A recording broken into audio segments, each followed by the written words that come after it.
Barangay Hinebra mabirikahan misi mga bro trade itutuloy na kaya at Philippine Cup o unahin na next season.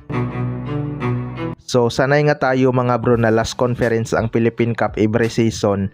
Pero ngayong paparating na season nga mga bro uunahin na nga ng PBA ang Philippine Cup. Kaya umuwi muna si Justin Brownlee sa US upang makapagpahinga.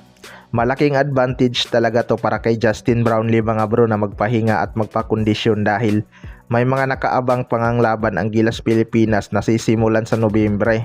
May panahon pa rin ang Barangay Hinebra na makita kung may dapat pa ba silang ayusin sa kanilang mga locals pagdating ng import-led conference. Malaking butas kasi ang iniwan ni Jimmy Malonzo sa Barangay Hinebra mga bro, kaya nasaktan din si Coach Timcon sa pag-alis niya. Pero dahil sa pagbabago ng conference sa PBA mga bro, naging pabor pa nga ito para sa Barangay Hinebra para malaman nila kung kaya pa bang makasabay ang kanilang mga locals. Pero expected na talaga mga bro na gagalawin nila ang kanilang lineup. Maliban na lang kung gusto nilang magtanking para makaangat sila sa rookie draft.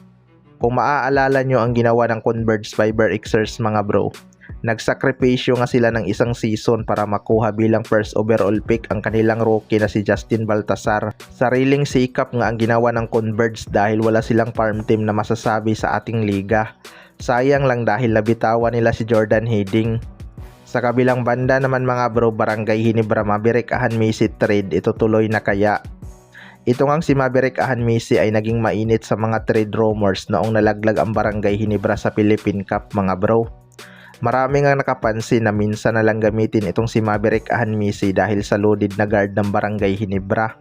Isa nga sa mga pinakamatunog ngayon na magiging kapalit ni Maverick Ahan Messi ay ang forward ng Phoenix Fuel Master na si Kai Balongay.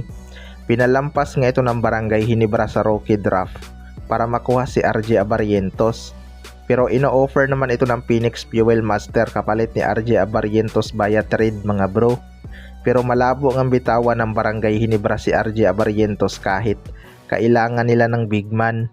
Baka papayag pa sila kung si Ralpco at Maverick Ahan Messi ang magiging kapalit ni Kai Balongay. Hindi na rin naman siguro sila malulugi nun dahil pareho namang magagamit nila ang dalawang yan.